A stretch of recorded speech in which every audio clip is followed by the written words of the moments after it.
When Charleston County officials finally opened the sealed court documents from 1850 in 2007, they discovered something that had been deliberately hidden for over a century and a half.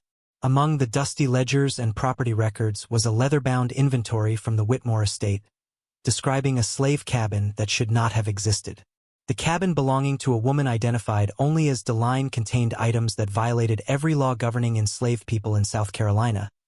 Books in 3 languages, including one on legal precedents, medical instruments of surgical quality, a writing desk with false compartments, and most disturbing of all, a collection of 37 letters written by prominent Charleston gentlemen, each one containing promises, confessions, or threats that could have destroyed reputations across the entire Low Country. The discovery raised a question that archivists could not answer. How had an enslaved woman accumulated such power that even after her death, these men paid substantial sums to ensure the documents remained sealed? What they eventually pieced together from fragmented records and witness testimonies would reveal a story of survival so calculated, so ruthless in its brilliance that it challenged every comfortable narrative about slavery in the antebellum South. This is the story of a woman who turned her captivity into leverage, who weaponized desire, and transformed beauty into the most dangerous currency in Charleston society. Before we descend into the shadows of that cabin and the web of secrets DeLine constructed, we need your help to bring more buried truths to light. Subscribe to this channel, turn on notifications, and leave a comment telling us where you're watching from. Your engagement allows us to continue excavating the stories they tried to erase from history. Now let us return to a sweltering August morning in the South Carolina Low Country when everything appeared civilized and ordered, but underneath something was about to fracture. The Whitmore plantation occupied 1,200 acres of prime rice growing land 20 m north of Charleston along the Cooper River. The fields stretched to the horizon, divided by intricate systems of dikes and canals that controlled the water flow essential for rice cultivation. In 1850, rice was white gold, and the Whitmore family had grown wealthy, extracting it from these fever-ridden lowlands through the labor of 206 enslaved people who worked waist-deep in water under a sun that could kill. The main house sat on the only elevated ground for miles. A 3-story structure built in the Georgian style with wide verandas designed to catch whatever breeze might offer relief from the suffocating humidity.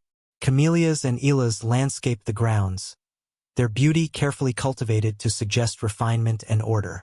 James Whitmore had inherited the estate from his uncle in 1846. At 42 years old, he was considered one of Charleston's most eligible widowers, his wife having died of yellow fever 3 years after their marriage, leaving him with no children and considerable property. He was handsome in the way Southern gentlemen were expected to be, tall and well-proportioned, with silver threading through his dark hair, and a manner that combined charm with an underlying sense of entitlement that comes from never having been denied anything. He served on multiple boards, hosted lavish dinners for Charleston's elite, and was known for his collection of rare books and his patronage of the arts.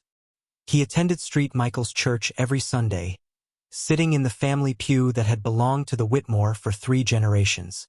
To anyone observing from the outside, James Whitmore embodied everything the South claimed to represent: grace, culture, prosperity built on tradition. The enslaved population lived in 2 separate quarters. The field hands occupied rows of weathered cabins near the rice fields, crude structures that flooded during heavy rains and baked like ovens in summer. The house servants lived in somewhat better conditions behind the main house in a long building divided into small rooms. They received marginally better food, marginally better clothing, and worked under the constant scrutiny of the white family and their overseers. But there was one cabin that existed in its own category entirely. It stood alone, positioned between the main house and the quarters, as if occupying some liminal space between the world of the enslaved and the world of the enslavers. From the outside it appeared modest, a single-story wooden structure with a brick foundation and a shingled roof. But those who had been inside spoke of it in whispers. The cabin had plastered walls instead of bare wood, real glass in the windows with curtains that could be drawn for privacy, a fireplace with a proper chimney and decorative iron, furniture that belonged in a Charleston townhouse, not a slave dwelling, and most remarkably a door with a lock, though whether it locked to keep others out or to keep the occupant in, no one was entirely certain. Delphine had arrived at Whitmore Plantation in the spring of 1848, though arrived was perhaps the wrong word. She had been purchased at a private sale that James Whitmore conducted in Charleston with a dealer who specialized in what the euphemistic language of the time called fancy girls. Women whose primary value lay not in their capacity for physical labor, but in their appearance, their refinement, their suitability for roles that were never openly discussed, but universally understood. The bill of sale listed her as approximately 22 years old, described her coloring as quadrun, or possibly meaning somewhere between 1/4 and 1/8 African ancestry. Her features were described in language typically reserved for artworks. Classical bone structure, luminous complexion, exceptional grace of movement. The price James Whitmore paid was extraordinary. Nearly $1,500, enough to purchase 3 prime field hands, his plantation overseer. A brutal man named Taggart, who had worked rice plantations from the Santee to the Savannah, raised his eyebrows when he learned the amount, but said nothing. He understood what such purchases meant, what role such women were expected to fill. But Deline was not what James Whitmore expected, though it would take him months to realize how profoundly he had miscalculated.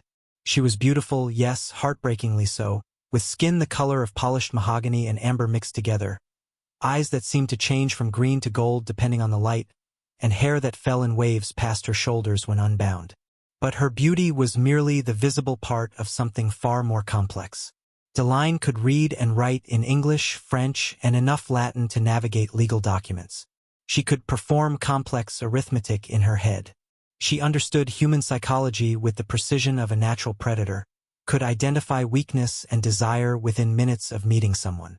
And most dangerously, she possessed something that slavery was designed to destroy, an absolute unwavering sense of her own intelligence and worth. Her history pieced together from fragments she revealed strategically over time told a story that was both common and unique in the strange world of antebellum slavery. She had been born in New Orleans to an enslaved woman who was herself the daughter of a French merchant and his enslaved mistress. Deline had been raised in that merchant's household, educated alongside his legitimate children by tutors who were told she was a distant relative. She learned music, languages, literature, arithmetic. She attended the opera, walked in gardens, lived in luxury. Then the merchant died, and his legitimate heirs liquidated the estate to settle debts. Everything was sold, including the enslaved people who had been treated almost as family. Deline found herself at 16 years old standing on an auction block. Her education and refinement serving only to increase her price to men who saw in her something they could possess that would reflect their own sophistication and power. She had passed through several owners before James Whitmore. Each experience had taught her something valuable about the men who bought women like her.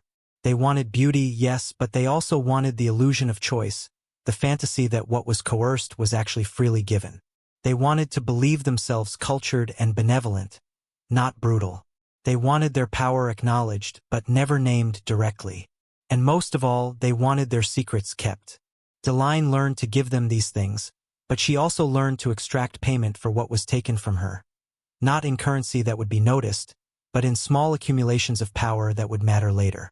Information, access, the ability to read documents left carelessly on desks, the knowledge of which men drank too much, which men had gambling debts, which men had fathered children they could not acknowledge, which men were one scandal away from ruin.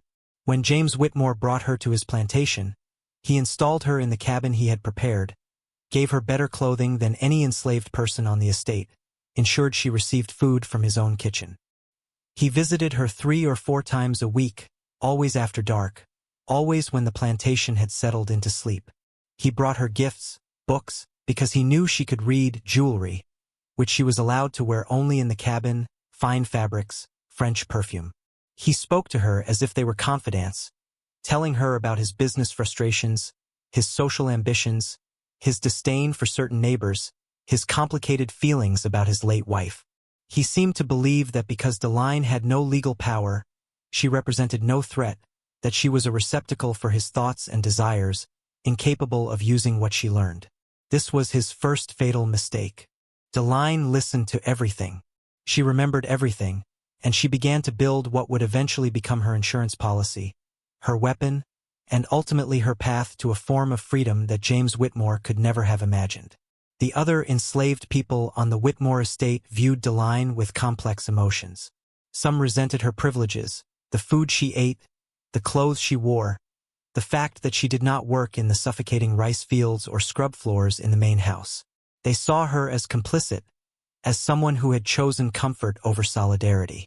Others pied her, understanding that what appeared as privilege was actually a different form of violation, that James Whitmore's visits were not gifts, but violence dressed in silk. But a few recognized something else.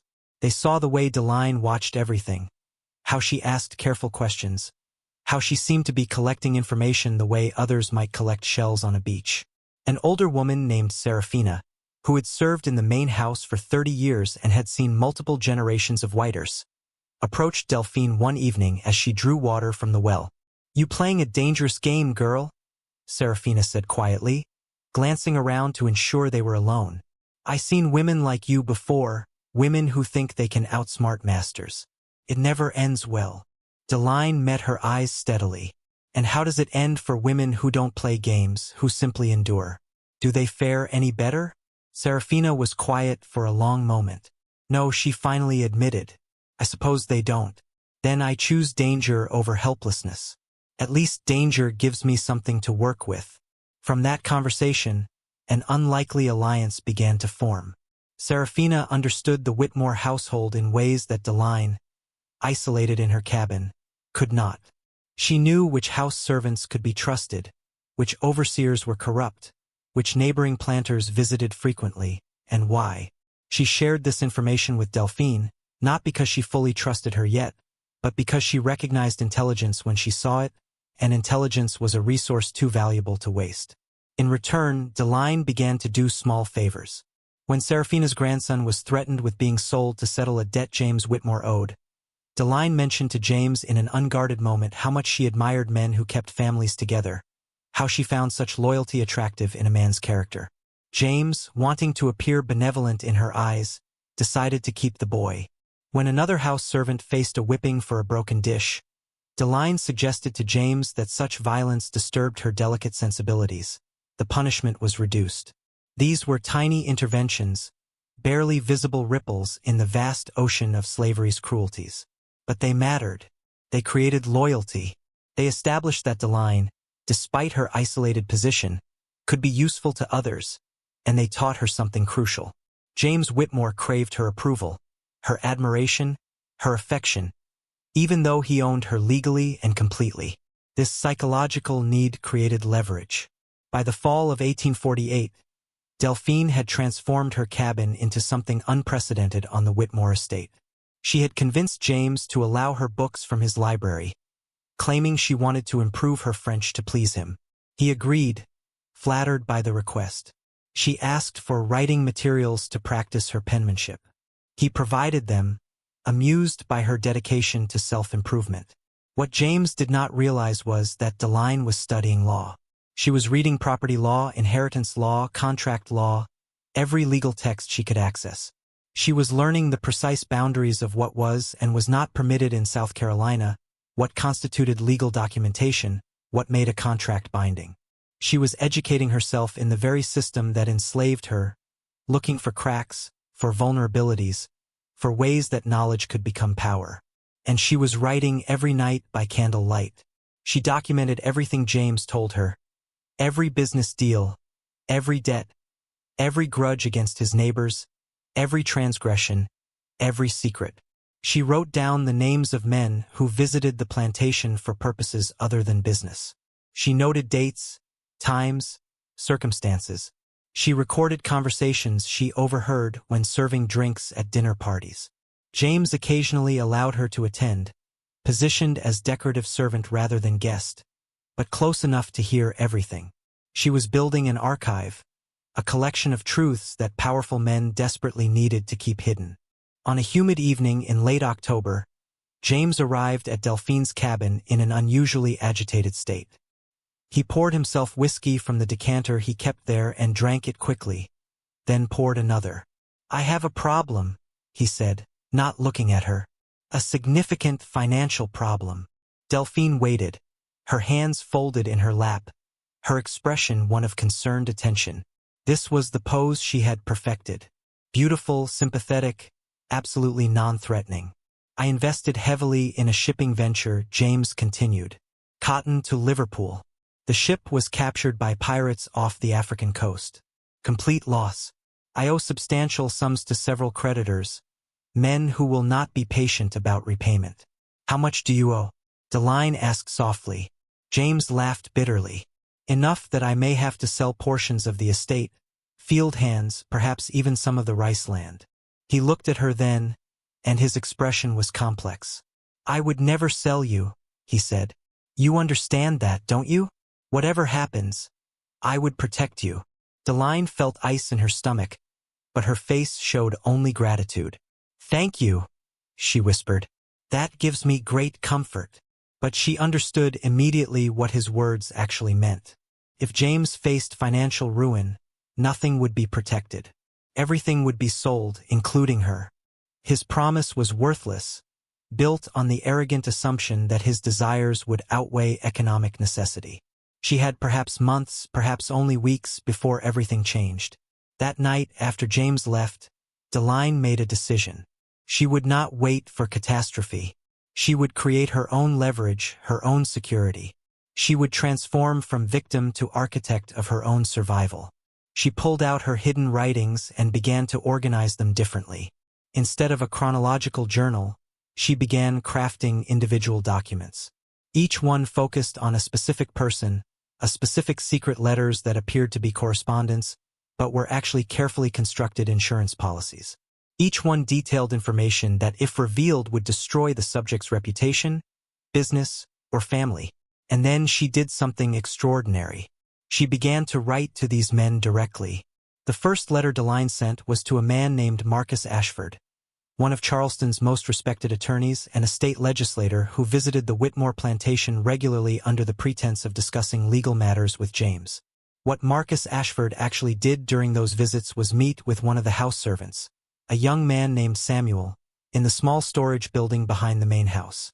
This relationship, if discovered, would result in Ashford's immediate social destruction, possible criminal prosecution, and likely violence against Samuel. Delphine had learned of this from Serafina, who had learned it from her daughter, who cleaned the storage building and had once arrived early to find the two men together.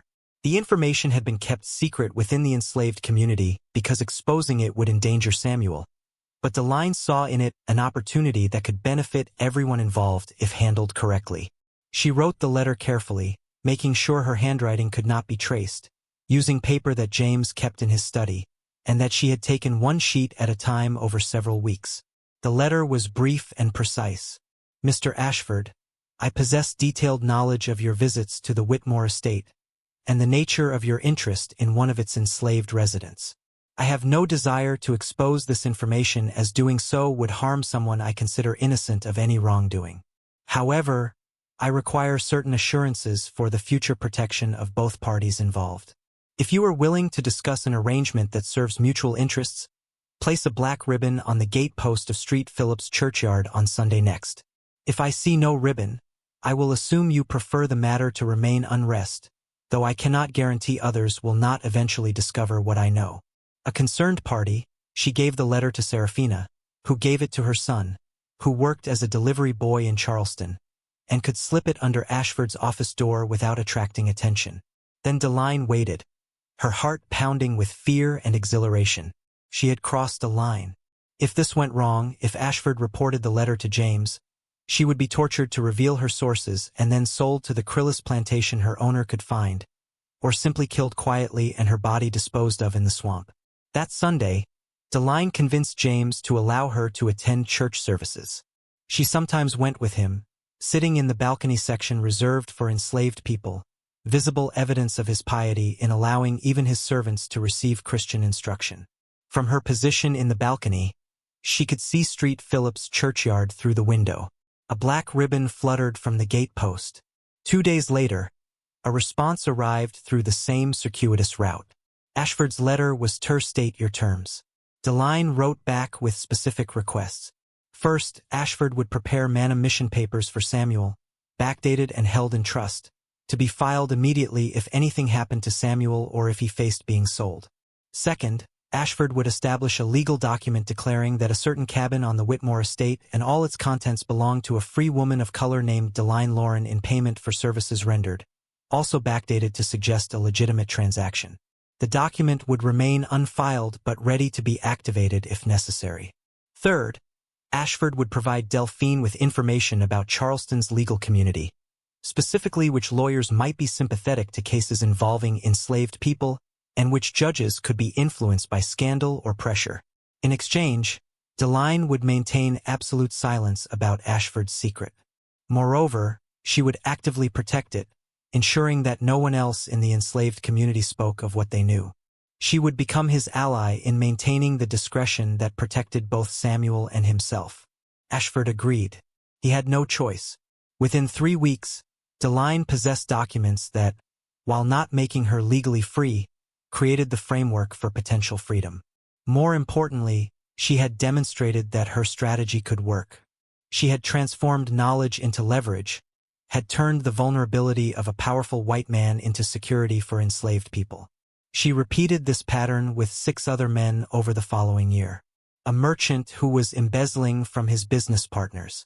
A plantation owner who had forged documents to claim land that belonged to his brother.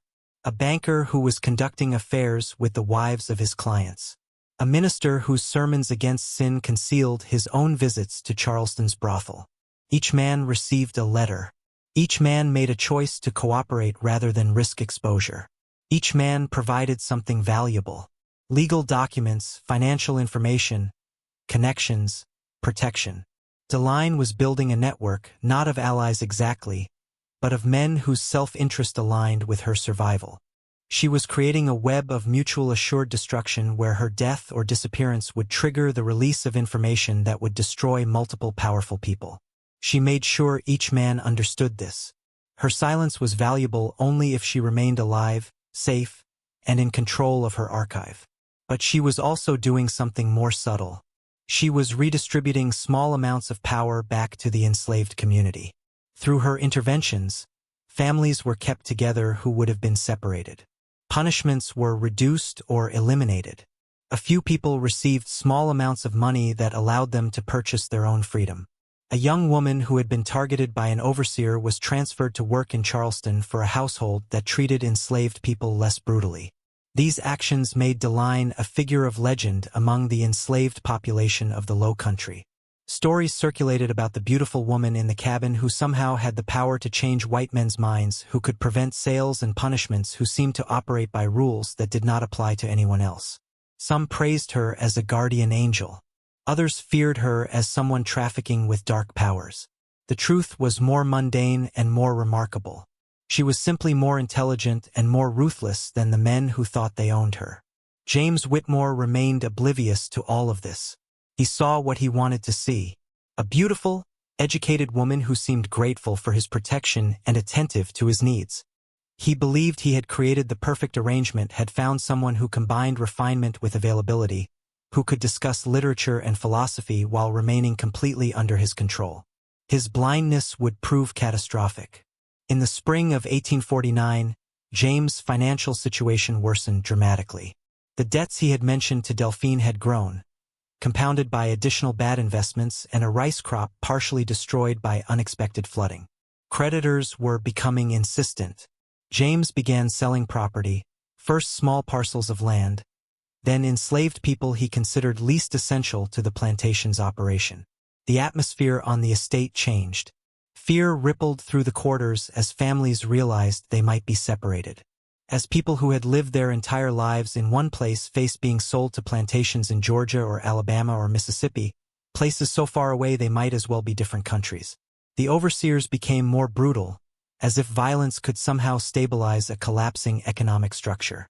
One evening in April, James came to Deline's cabin and announced that he had received an offer from a Charleston gentleman named Beaumont Grayson.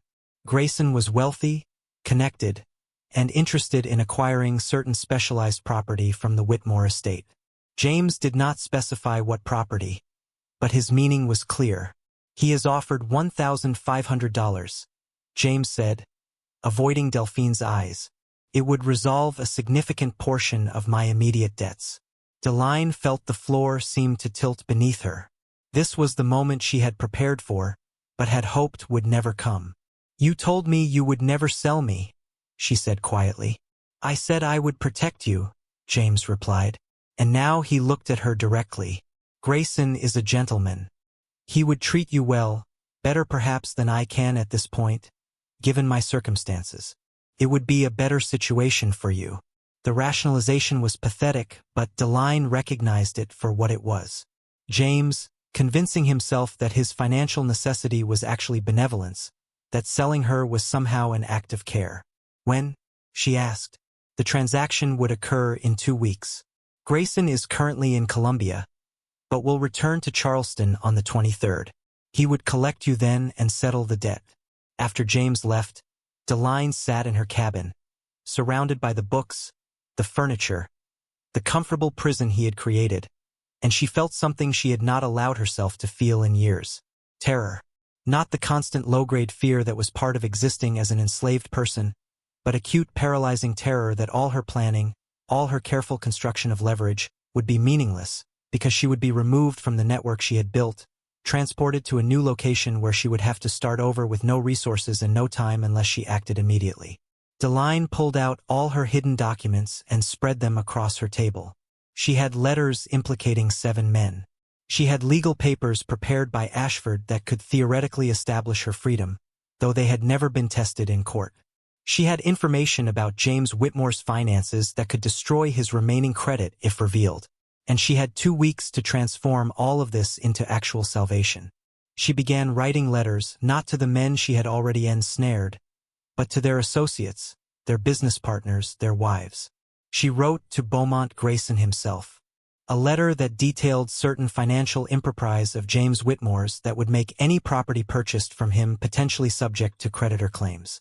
She suggested that Grayson might want to reconsider any transactions until Whitmore's affairs were more thoroughly examined.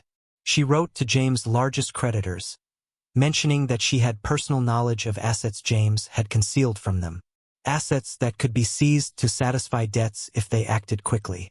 She provided just enough detail to be credible, but not enough to be easily verified, forcing them to investigate, creating chaos and pressure. And then she did something that would change everything. She sent a letter to the Charleston Mercury, one of the city's prominent newspapers. The letter, written anonymously, detailed a scandal involving multiple prominent Charleston gentlemen and their involvement in activities that violated both law and moral decency. It did not name specific names, but provided enough detail that anyone familiar with Charleston society would recognize the subjects. It suggested that more information existed and might be revealed if certain parties did not address their behavior. The letter created exactly the panic Deline intended. Charleston society built on reputation and appearances could not tolerate the threat of exposure. Men who had never met Delphine suddenly had reason to ensure she remained silent, and that meant ensuring she remained alive and satisfied. Within a week received visitors, not at her cabin, which would have been too obvious, but through intermediaries. Serafina delivered messages. A visiting merchant passed a note while selling supplies to the plantation. A minister who came to preach to the enslaved population handed her a folded paper after his sermon. The messages all said essentially the same thing. Name your price for silence. Deline's response was consistent. I want nothing except to remain where I am, undisturbed and safe. The day I am sold, moved, or harmed, all information I possess will be delivered to parties who will make it public. Guarantee my security, and I guarantee your secrets. For most of the men, this was acceptable. Their self-interest aligned with her survival. But there was one man for whom this arrangement was intolerable. Beaumont Grayson. Grayson was not one of the men Deline had documented. He had no secret she possessed, no vulnerability she could exploit. He was simply a wealthy man accustomed to acquiring what he wanted. And he wanted Deline. He had seen her once at a dinner party James hosted, had become fixated, and had spent months engineering an opportunity to purchase her. James's financial difficulties provided that opportunity, and Grayson was not accustomed to being thwarted by enslaved women, no matter how clever. When Grayson learned that the sale was being delayed, that James was suddenly reluctant to complete the transaction, he became suspicious. He began investigating, hiring people to ask questions, to track movements, to identify who might be interfering with his acquisition, and he was wealthy enough, connected enough, persistent enough to eventually trace certain letters back to their source. On the night of May 19, 1849, Beaumont Grayson arrived at Whitmore Plantation unannounced, accompanied by 3 men he employed for purposes that were never officially stated, but widely understood. They were enforcers, men who solved problems through violence and intimidation. James was not home, having traveled to Charleston for meetings with his creditors. The overseer, Taggett, was visiting his brother in Goose Creek. The plantation's usual structures of authority were temporarily absent, and Grayson had timed his visit to exploit that absence. He went directly to Delphine's cabin. He did not knock. He simply pushed open the door and entered with his 3 companions, filling the small space with his presence and his threat. Deline was at her writing desk. She had been composing another letter, though to whom, and about what she had not yet decided. She stood slowly, carefully, showing no fear, though her heart was racing. "Miss Deline," Grayson said, his voice carrying a false gentility that made his threat more explicit rather than less. "We need to discuss your recent correspondence." "I don't know what you mean," Deline said. Grayson smiled without warmth. "Let us not insult each other with pretense. You have been writing letters. Letters that have interfered with a business transaction I arranged with Mr. Whitmore. Letters that have caused considerable inconvenience to several gentlemen of my acquaintance. This cannot continue. If letters have been written, they were not written by me. I am enslaved. I have no power to interfere with anything. And yet interference has occurred." Grayson moved closer. "Here is what will happen. You will give me whatever documents you have hidden here. You will tell me who has been helping you, who has been delivering your messages, who has been providing you with information, and then you will come with me to Charleston tonight, and we will complete the transaction Mr. Whitmore and I agreed upon. If you cooperate, this will be unpleasant but survivable. If you do not cooperate, my associates will make you cooperate, and the process will be significantly more painful." Deline calculated rapidly. The men with Grayson were large, armed, and clearly experienced in violence. There was no physical escape. Screaming would bring no help. The other enslaved people would not dare interfere with white men, and the few white employees on the plantation at night would side with Grayson, if they responded at all. Her only weapon was information, and Grayson was demanding she surrender it. She made a choice. "The documents are hidden," she said. "Not here. If anything happens to me, they will be found and distributed. But I can show you where they are if you give me your word that you will not harm me or anyone who helped me." Grayson considered this. "Show me the documents. Then we will discuss terms. The documents are in Charleston." Delphine lied smoothly. "Hidden in a location only I can access. You will need to take me there. But we should travel during daylight so no one questions the journey. We can leave in the morning." It was a delaying tactic, desperate and probably futile, but it gave her hours she would not have otherwise. Grayson studied her face, searching for deception, but Deline had spent years perfecting the art of appearing truthful while lying. "We leave at dawn," Grayson finally said. "You will remain here under guard tonight. If you have lied to me, if the documents do not exist or cannot be retrieved, you will regret it profoundly." He left one of his men outside her cabin and departed with the others. Deline was trapped, monitored, her carefully constructed security collapsing around her. She had perhaps 10 hours to devise a plan that would save her life. She sat at her desk and began to write one final letter. This one would go to Marcus Ashford, the attorney whose secret she had protected and who owed her his career and possibly his life. The letter was simple. "I am in immediate danger. If I do not return to the Whitmore estate by tomorrow evening, you know what must be done. Release everything." She slipped the letter under the door, hoping the guard outside would not notice in the darkness. She watched it slide across the porch and prayed that Serafina, who often woke before dawn to start kitchen work, would find it and understand its urgency. Then Deline did something she had not done since childhood. She prayed not to the Christian God that enslaving whites insisted was the only deity, but to the older gods, the ones her grandmother had whispered about, the ones that had survived the Middle Passage in the memories of people who refused to forget everything they had been before chains. She prayed to Urzuli, goddess of love and luxury and revenge. She prayed to Legba, opener of ways. She prayed to her own intelligence and courage, which seemed as divine as anything else in a world where survival required constant miracles. Outside, dawn approached, and with it, whatever fate Deline had written for herself through years of careful manipulation and desperate courage. Serafina found the letter just as the sky was beginning to lighten from black to gray.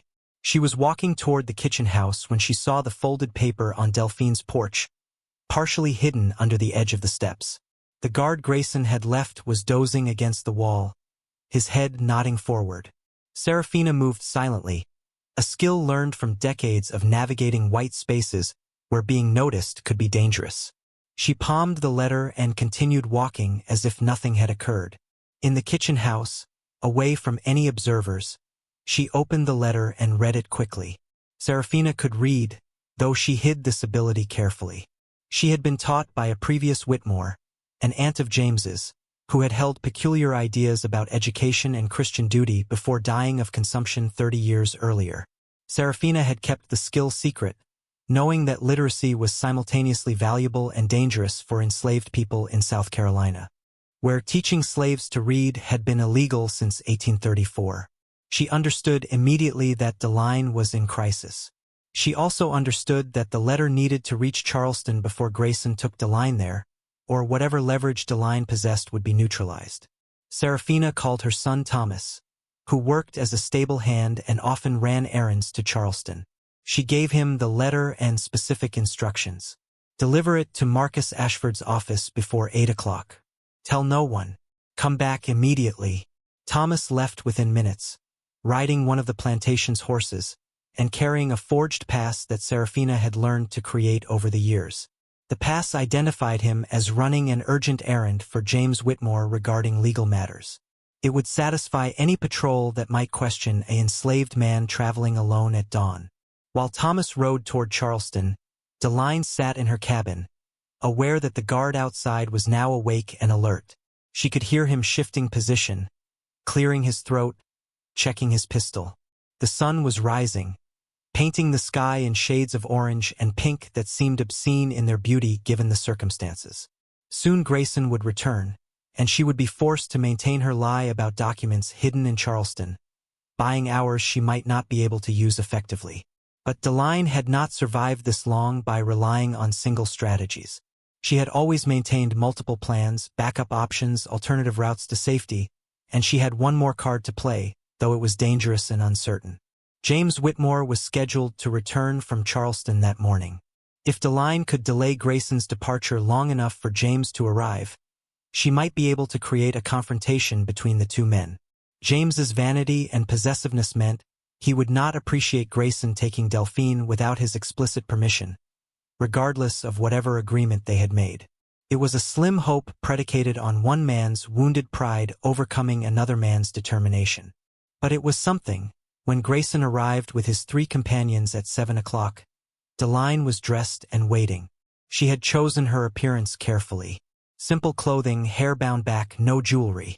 She wanted to appear cooperative and unthreatening, giving Grayson no reason to rush or become suspicious. "Are you ready?" Grayson asked, his tone suggesting this was courtesy rather than genuine inquiry. "Yes," Deline said, "but I should tell you that the location where the documents are hidden is not easy to access during morning hours. The building is a lawyer's office that does not open until 9 o'clock.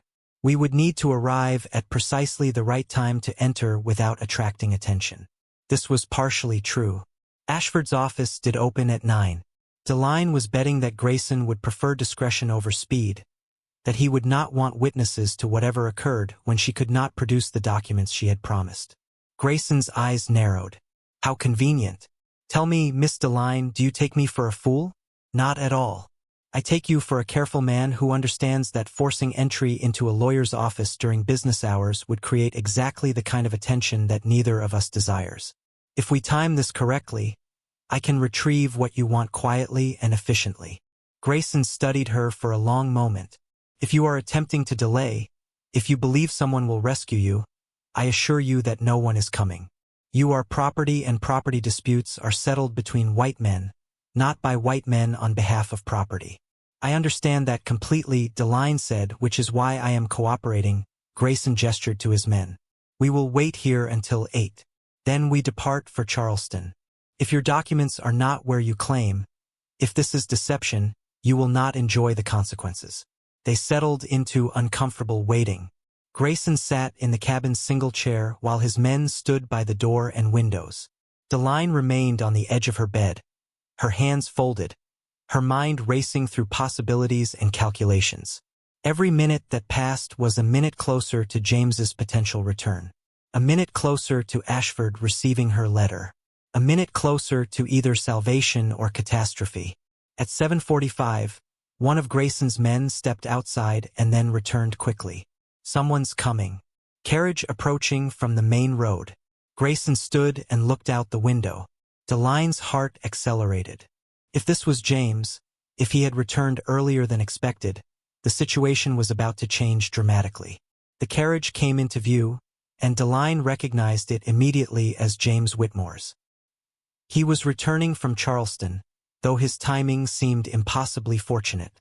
Later, she would learn that Serafina had sent another message, this one, to James's hotel in Charleston, claiming an emergency at the plantation that required his immediate return. Serafina had gambled that James' need to maintain control of his property would override any other considerations. James emerged from the carriage, looking exhausted and irritated. He walked toward the main house, but stopped when he saw Grayson's horses tied near Delphi's cabin. His expression transformed from irritation to anger. "Mr. Grayson," James called out, his voice sharp, "what are you doing on my property at this hour?" Grayson stepped out of the cabin, his bearing confident. "Completing our transaction, Whitmore. You sold me certain property. I am here to collect it." "I sold nothing," James said, walking toward them. "Our discussion was preliminary. No papers have been signed. No money has changed hands. You gave me your word among gentlemen. That should be sufficient."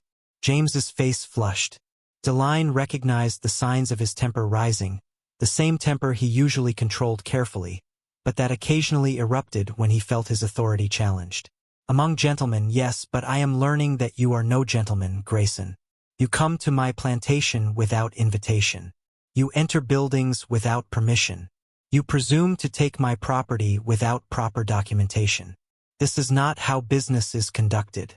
Your property." Grayson's voice was cold.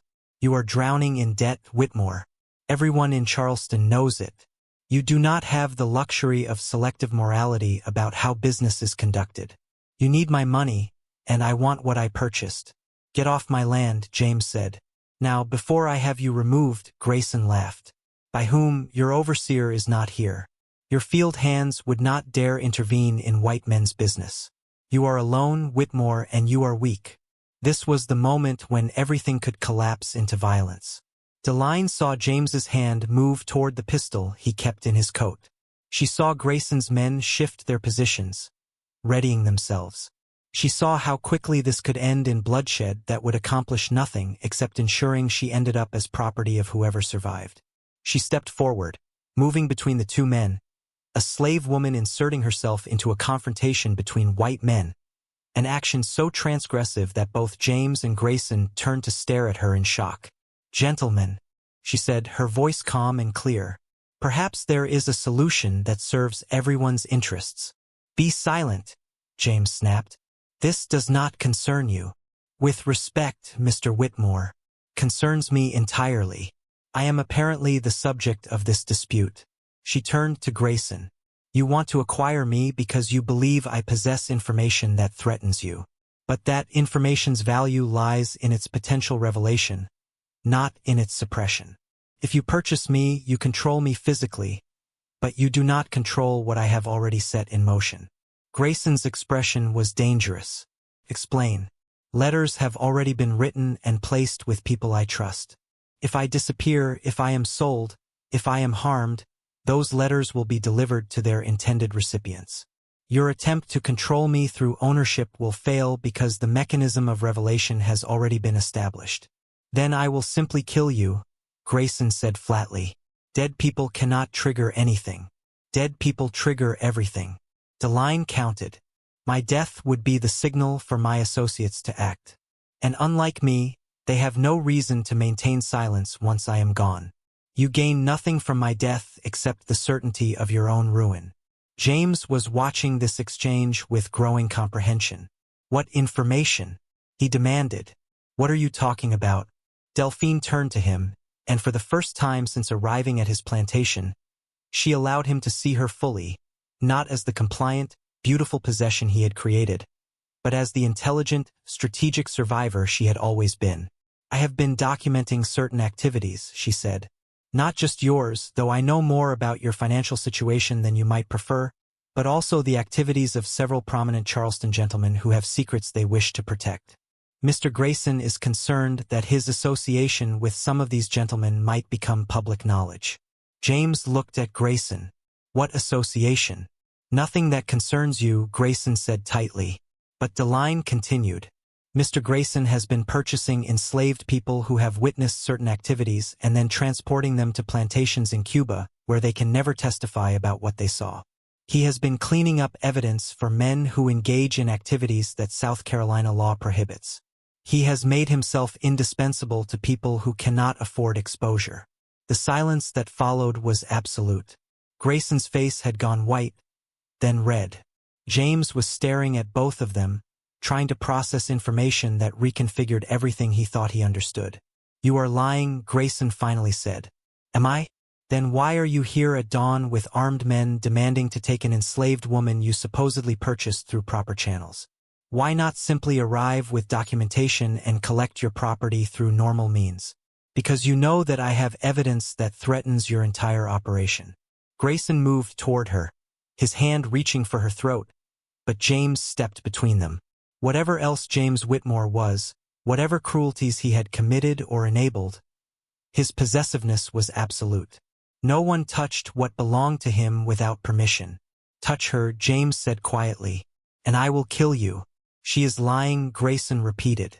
She is an enslaved woman spreading falsehoods to avoid being sold. Perhaps, James said, but she is my enslaved woman, and if she is spreading falsehoods, I will address it. You will leave now. Our transaction is Ken-led. Grayson looked between them, calculating. He was outnumbered in terms of local authority. James might be weak financially, but this was his land, his county. If violence erupted, the law would favor the local plantation owner over a Charleston merchant, regardless of the circumstances. And Deline's claims, whether true or false, had introduced doubt that could be dangerous. This is not finished, Grayson said. I will pursue satisfaction through proper channels. I welcome it, James replied. File whatever complaints you wish with whatever authorities you prefer. But leave my property now. Grayson and his men departed, their horses kicking up dust as they rode toward the main road. James watched until they were out of sight, then turned to Deline with an expression she had never seen before, uncertainty mixed with something that might have been fear. Come with me to the house, he said. We need to talk. In James's study, with the door closed and no servants present, he poured himself bourbon, though it was not yet 9 in the morning. He drank it quickly, then poured another before speaking. Tell me everything, he said, and do not lie to me. I believe I have earned honesty at this point. Deline made a decision. She had gone too far to retreat into deception now. Either James would accept what she had done and find a way to accommodate it, or he would destroy her. There was no middle ground left. I have been documenting information about various men, she said, creating an archive of their secrets. I did this to protect myself, to ensure that I could not be easily sold or disposed of without consequences. You blackmailed them. I protected myself using the only resources available to me. You call it blackmail, I call it survival. James sat heavily in his chair. How many men? 7 directly. Several others indirectly through their associations. Including me. Including you? He laughed, a sound without humor. What do you have on me that I would fear? Your financial manipulations? The fact that you have been moving enslaved people off the estate books to hide them from creditors while still using their labor. The forged documents you used to claim your uncle's estate when his actual will specify different beneficiaries. The fact that you murdered your wife. The room went absolutely silent. James's face lost all color. I did not murder Charlotte, he said, but his voice was hollow. You gave her increased doses of laudanum over several months, slowly poisoning her, while physicians attributed her decline to melancholia. You did this because she had discovered your financial frauds and threatened to inform her father, who would have destroyed you socially and financially. I found letters she wrote to her sister, letters you thought you had burned. One survived, hidden inside a book in your library. I have it. James walked to the window, stood there with his back to her for a long time. When he finally spoke, his voice was quiet. Why tell me this now? You have just given me every reason to kill you because we have reached a point where pretense is no longer useful to either of us. You cannot sell me because doing so will trigger the release of information that will destroy you. You cannot kill me for the same reason. But you also cannot continue as you have been because I will no longer participate in the fiction that I am simply your property. Grateful for your attention. Then what do you propose? I propose an arrangement. You grant me legal manumission. You provide me with enough money to establish myself in a northern city. You give me the deed to this cabin and a portion of land around it so that I have something to sell if necessary. In exchange, I will give you all documents that pertain specifically to you. Your secrets die with me, but only if I am free and safe. James turned to face her. And the other men, the ones you have documented, they remain bound to their own arrangements. Their secrets protect me even after I leave here. You benefit because I will be gone. No longer a daily reminder of your own weakness and crimes. I benefit because I survive and gain freedom. Both of us lose if either of us acts against the other. You have orchestrated all of this, James said wonderingly. From the moment you arrived here, you have been planning this.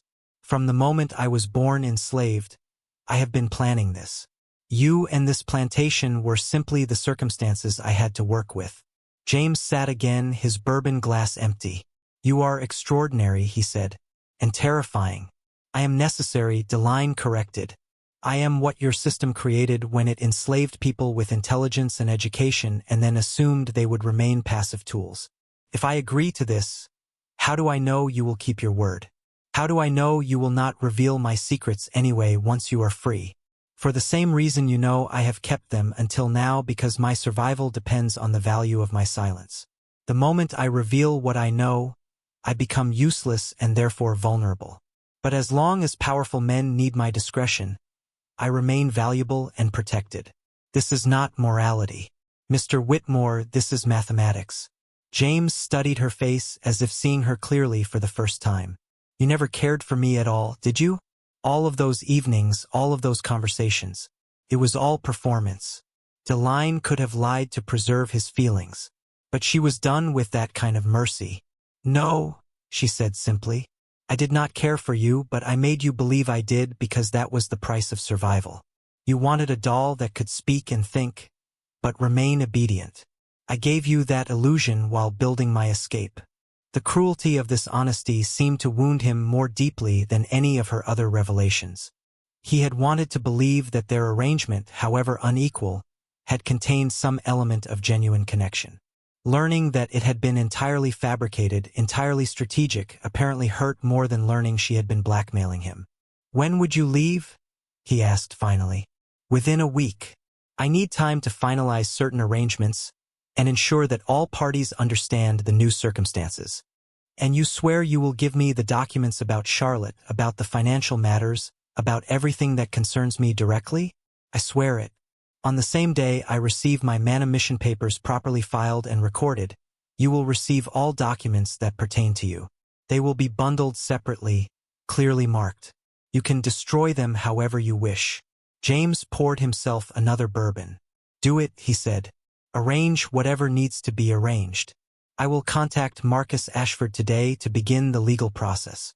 But Deline, if you betray this agreement, if you reveal anything after you are free, I will hunt you down regardless of the consequences.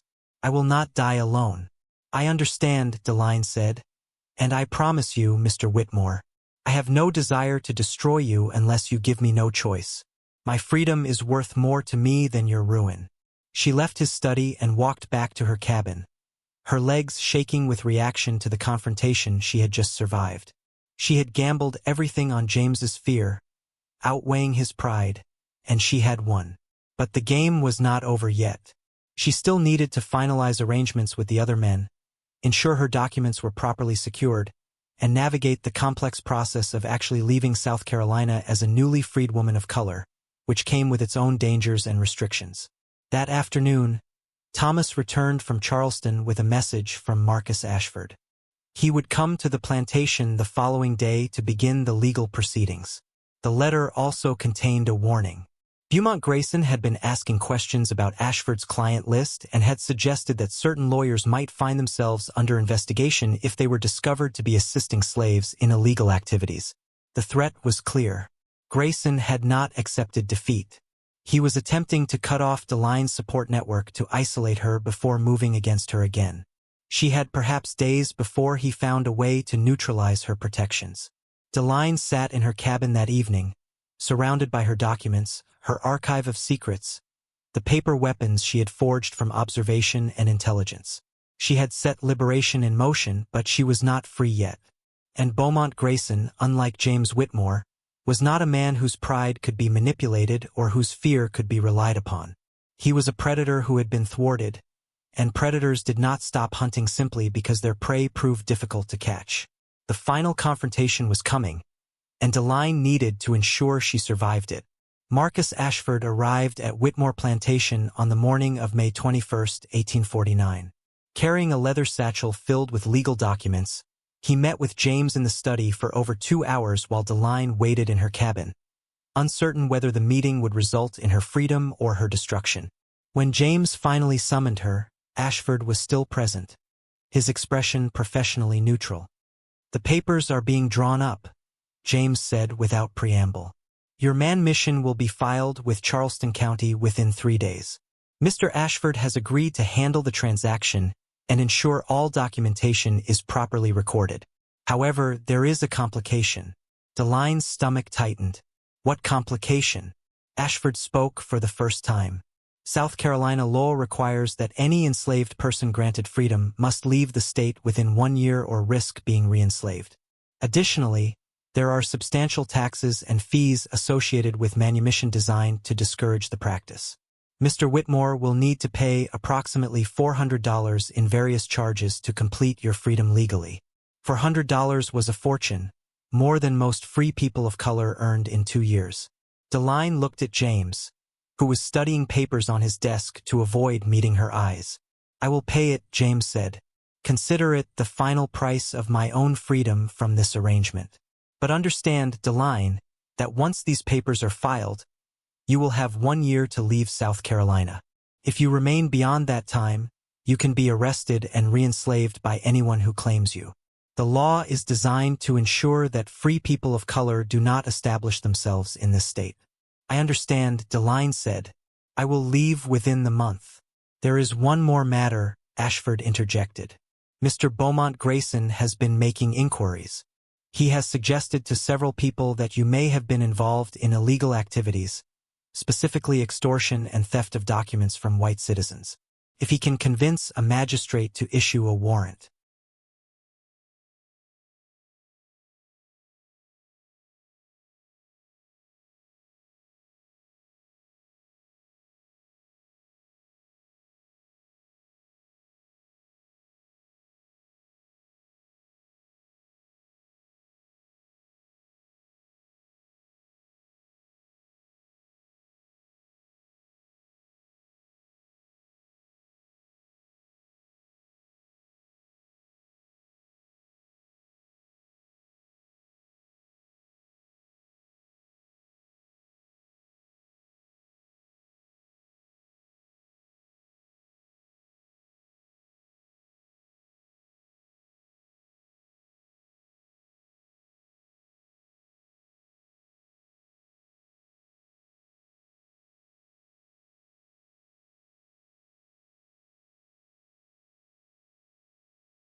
Perhaps witnessing Delphine's resistance would plant a seed that would grow into something meaningful. It was a small hope, probably futile, but Deline had learned to find value in small hopes. At dawn on May 25th, Deline left Whitmore Plantation for the final time. Ashford had arranged for a carriage to take her to Charleston, where she would board a ship heading north to Philadelphia. Several enslaved people came to see her off, including Seraphina, who embraced her with tears streaming down her face. "Remember us," Seraphina whispered. "Remember what you saw here. Tell people what slavery really is, not the lies they tell about happy servants and benevolent masters." "I will remember," Delphine promised. "I will tell the truth. That is the only weapon I have left." The carriage journey to Charleston took 3 hours. Delphine watched the landscape pass, the rice fields stretching endlessly, the moss-draped trees, the waterways that crisscrossed the low country like veins carrying the lifeblood of the plantation economy. She was leaving this world, but it would never leave her. It was written into her bones, her memories, her understanding of human capacity for both cruelty and survival. In Charleston, Ashford met her at the docks. He had booked her passage on a merchant vessel leaving that afternoon. A ship captained by a Quaker who was willing to transport free people of color without excessive questioning or harassment. The passage cost $75, nearly all the money Delphine had managed to save and acquire through her various arrangements. "Once you reach Philadelphia," Ashford told her, "contact the Anti-Slavery Society. They have people who help free people of color establish themselves, find work, find housing, find safety. And Miss Deline, be careful. The Fugitive Slave Act means that even in northern states, people can be kidnapped and returned south. Keep your manumission papers with you always and trust no one completely." "I learned that lesson years ago," Delphine said, "but thank you for the reminder and for everything else. You could have refused to help me. You could have protected yourself by exposing me. You chose differently, and I am grateful." Ashford smiled sadly. "You saved my life and Samuel's life. Helping you was the least I could do. But I also helped you because what you did was extraordinary. You turned nothing into something, powerlessness into power. You beat a system designed to destroy you. That deserves to be honored, even if it can never be publicly acknowledged." They said goodbye on the dock, and Deline boarded the ship. As it pulled away from Charleston, she stood at the rail and watched the city recede. She felt no triumph, no joy, only exhaustion and a strange emptiness. She had won, but the victory felt hollow. She was free, but 205 people remained enslaved at Whitmore Plantation. She had saved herself, but she had not changed the system. The ship sailed north, and Deline spent the voyage writing. She documented everything: the plantation system, the methods of control, the psychology of enslavers, the strategies of survival employed by enslaved people. She wrote about James Whitmore and Beaumont Grayson and all the other men who had believed their power made them invulnerable. She wrote about Seraphina and Thomas and Samuel and everyone else who had helped her escape. She was creating a record testimony that would survive even if she did not. But Delphine's story was not over because Beaumont Grayson had not given up. 3 days after Deline departed Charleston, Grayson discovered that she had been manumitted and had left South Carolina. His rage was apparently spectacular, resulting in property damage to his own office and threats against everyone he believed had assisted her.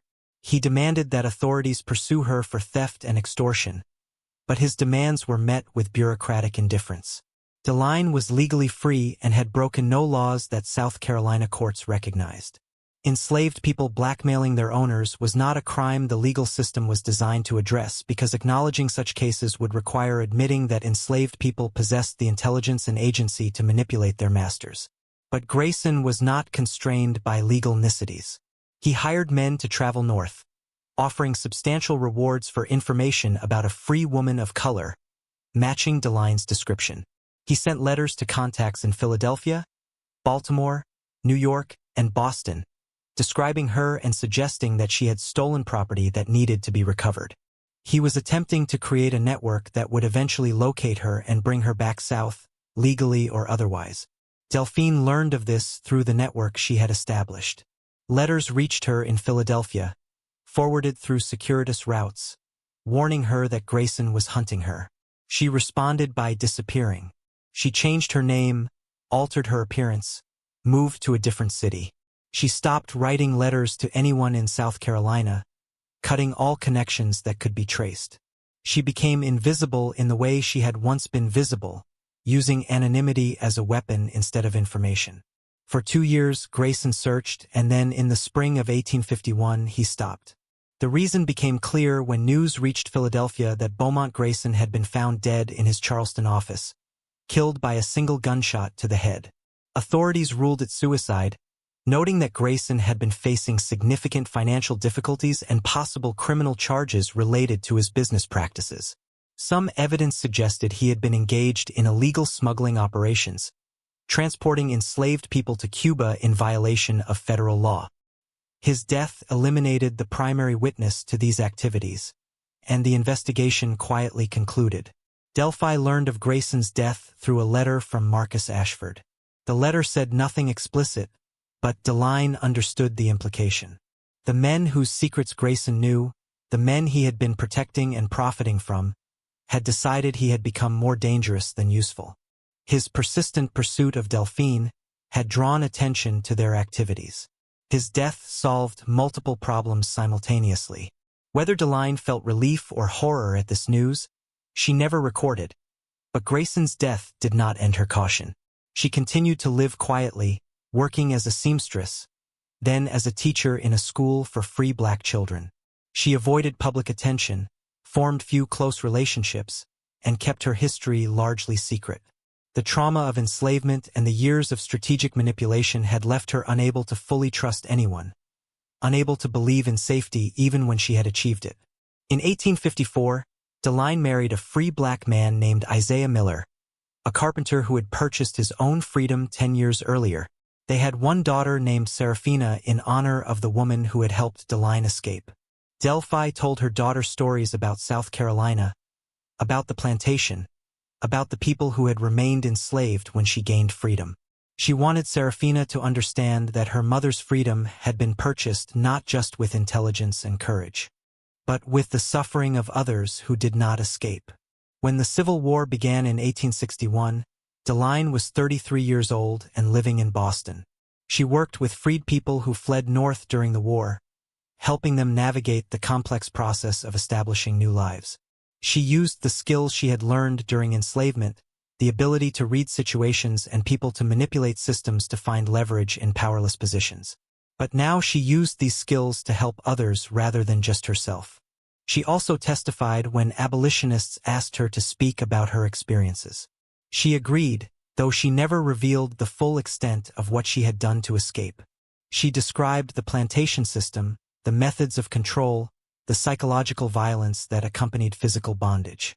She spoke about James Whitmore without naming him, describing a man who convinced himself that his desire constituted consent, that his provision of comfort justified his violation. She wanted people to understand that slavery corrupted everyone it touched, that even men who prided themselves on being cultured and educated could commit monstrous acts when given absolute power over other human beings. DeLine lived until 1889, dying at age 61 from pneumonia. She was buried in a cemetery in Boston, her grave marked with her married name, giving no indication of the extraordinary life she had lived. Her daughter inherited her papers, including the documents Delphine had carried north, and eventually donated them to a historical society, where they sat largely unexamined for decades. But what happened to the cabin? The beautiful cabin that had been both prison and fortress, where DeLine had constructed her weapons from words and observation. After DeLine left, James Whitmore never entered the cabin again. He ordered it locked and abandoned, as if the space itself had become contaminated by her resistance. The cabin remained standing for decades, slowly deteriorating, while the plantation changed ownership multiple times. During the Civil War, Union troops occupied the property briefly, and soldiers reported seeing the strange, isolated cabin with glass windows and decorative ironwork, so unlike the other slave dwellings that it seemed to belong to a different world. After the war, during Reconstruction, formerly enslaved people on the Whitmore estate told stories about the cabin and the woman who had lived there. The stories became legendary, growing with each retelling. Some said Deline had been a conjure woman who had cursed James Whitmore. Others said she had made a deal with the devil for her freedom. Some claimed she had murdered her owner and escaped justice through witchcraft. The truth was both simpler and more remarkable than any legend. She had been an intelligent woman who refused to be destroyed and who used the only weapons available to her. In the early 20th century, the Whitmore estate was subdivided and sold. The main house was demolished. The rice fields were abandoned to swamps and forest. But the cabin remained preserved by its isolation and by local superstition that made people reluctant to disturb it. It became a local curiosity, the fancy slave cabin that contradicted tourist narratives about slavery being a benign paternalistic system. In 1983, the property was purchased by a historical preservation society that planned to develop it as an educational site about low-country plantation life. Researchers began examining the existing structures, including the mysterious cabin. What they found inside changed historical understanding of slavery in profound ways. The cabin's floor had been carefully constructed with false boards that created hidden compartments. When these compartments were discovered and carefully opened, researchers found documents that had been hidden there for over a century. Letters, ledgers, legal papers, all documenting the lives and crimes of prominent Charleston families. Some of the documents proved financial frauds. Others revealed relationships and arrangements that violated law and social norms. A few documented violence against enslaved people that had never been prosecuted or even acknowledged. But most significant was a leather-bound journal written in 3 languages. The journal's author identified herself only as Dee, and she documented her enslavement at what was clearly the Whitmore plantation. But unlike most slave narratives, which focused on suffering and eventual escape, this journal was a manual. It explained how to gather information, how to identify vulnerabilities in white owners and their associates, how to create leverage from powerlessness, how to construct networks of mutual protection, how to survive with dignity and intelligence in a system designed to destroy both. The journal became known as the Deline document, though researchers debated for years whether that was actually her name or a pseudonym. It was revolutionary in its implications because it demonstrated that enslaved people were not simply victims enduring suffering until white abolitionists freed them. Some were active resistors, strategic thinkers, people who fought back using psychological warfare and information control when physical resistance was impossible. The documents were initially sealed by court order at the request of descendants of the families named in the papers. They argued that revealing century-old scandals would constitute unfair damage to their reputations. The case went through various legal challenges for 24 years before the documents were finally made fully public in 2007. When historians began analyzing the complete archive, they pieced together Deline's full story. They identified James Whitmore through property records and death certificates. They tracked Beaumont Grayson's business dealings and suspicious death. They found Marcus Ashford's legal filings and connected them to Deline's manumission. They discovered that several prominent Charleston families had been paying annual sums to an unnamed free woman of color for decades after the Civil War. Payments that continued until her death in 1889. Payments that seemed designed to maintain someone's silence. The discovery reshaped historical understanding of slavery in several ways. It demonstrated that enslaved people's resistance took forms far more sophisticated than previously acknowledged. It showed that the system of slavery was more fragile than enslavers wanted to admit, vulnerable to intelligent opposition even from people with no legal power. And it proved that some enslaved people survived not through submission or good fortune, but through strategic brilliance and calculated manipulation of the very people who claimed to own them. The cabin was eventually restored and opened to the public as part of a museum dedicated to telling more complete and honest histories of slavery. Visitors walk through the small space and see the decorative iron work, the glass windows, the furniture that seems too refined for a slave dwelling. They learn about Deline and how she transformed this cabin from a prison into an intelligence headquarters. How she weaponized beauty and education and observation into tools of survival. Tour guides explained that the cabin represents something uncomfortable but important. That slavery was not simply a system of physical brutality, though it was certainly that. It was also a system of sexual violence, psychological manipulation, and complex power dynamics that enslaved people navigated with varying degrees of success. Some survived through submission, others through resistance, and some, like Delphine, through a combination of apparent cooperation and hidden defiance. If you want to explore more stories like this, stories about resistance and survival that challenge comfortable narratives about American history, consider subscribing to The Sealed Room. We dig into the archives that institutions wanted to keep sealed, uncover the voices that were deliberately silenced, and tell the stories they never wanted you to hear. These histories are uncomfortable, but understanding them is essential for understanding how we got here and where we need to go. The DeLine document itself remains in climate-controlled storage at the Charleston Historical Society, though portions have been digitized and made available online. Scholars continue to study it, finding new layers of meaning and strategy. Some historians have noted that DeLine's methods, her use of information as currency and leverage, her creation of networks based on mutual interest rather than trust, her strategic deployment of truth and silence. These strategies anticipated modern intelligence operations by decades. She was not a spy in any formal sense, but she understood intelligence tradecraft instinctively, learned it through necessity, perfected it through practice. She demonstrated that the powerless are not helpless, that intelligence and will can sometimes triumph over structural violence, and that survival itself can be a form of resistance. But there is darkness in this story, too. Darkness we need to acknowledge. DeLine saved herself by making deals with evil men, by protecting their secrets, by prioritizing her own survival over broader justice. She used information about crimes and abuses as bargaining chips rather than exposing them to destroy the system.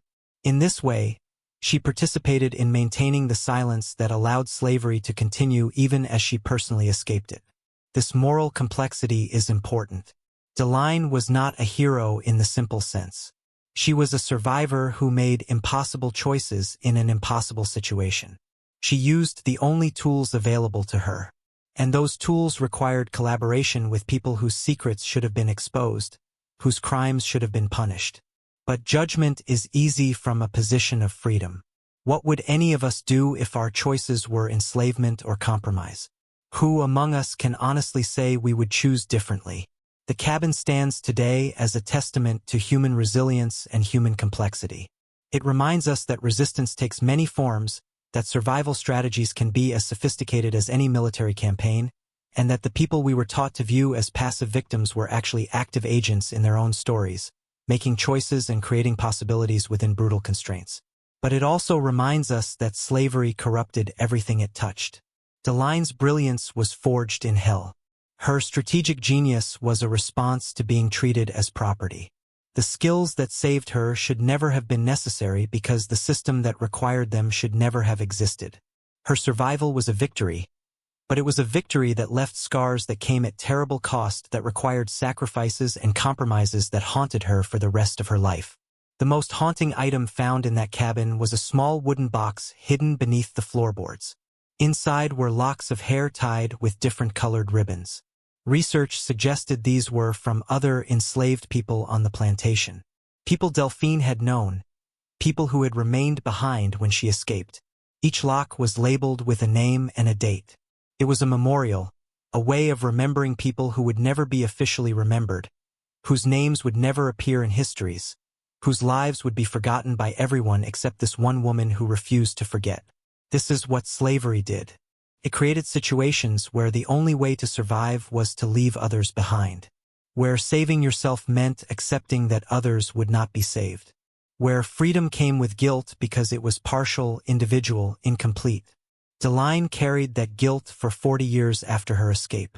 The locks of hair in the wooden box prove she never forgot the price of her freedom, never stopped mourning the people she could not save. And perhaps that is the real lesson of the cabin, the true reason we need to tell this story. We need to remember not just the brilliance of Delphine's escape, but also the tragedy that her escape was necessary, that her intelligence was forged in bondage, that her survival required skills no one should need to develop. We need to honor her while also acknowledging the horror of the system that created her story. The cabin remains standing because it tells truths that architecture cannot lie about. You cannot look at those glass windows, that decorative iron, that furniture, and maintain comfortable fictions about slavery being a simple matter of field labor and ignorant workers. The cabin forces confrontation with the reality that slavery encompassed sexual violence, that it created complex power dynamics, that it involved sophisticated forms of control and resistance that rarely appear in sanitized historical accounts. What they discovered inside South Carolina's most beautiful slave woman's cabin was not treasure or luxury. They discovered evidence of a war fought with words and information instead of weapons. They discovered proof that enslaved people were far more than the system tried to reduce them to. And they discovered a truth that remains uncomfortable even now. That survival in evil systems sometimes requires compromise with evil, and that we cannot judge those compromises from positions of safety that victims never enjoyed. Deline's story is not a happy story. It is a story of survival, resistance, intelligence, courage, compromise, guilt, and unhealed trauma. It is a story that complicates our understanding of slavery while also deepening it. It demands that we see enslaved people as fully human, which means seeing them as complex, strategic, morally ambiguous, capable of both extraordinary courage and painful compromise. The cabin stands as a memorial to that complexity. And as long as it stands, Deline's voice continues to speak across centuries, reminding us that the people who were written out of history were never silent. They were simply unheard until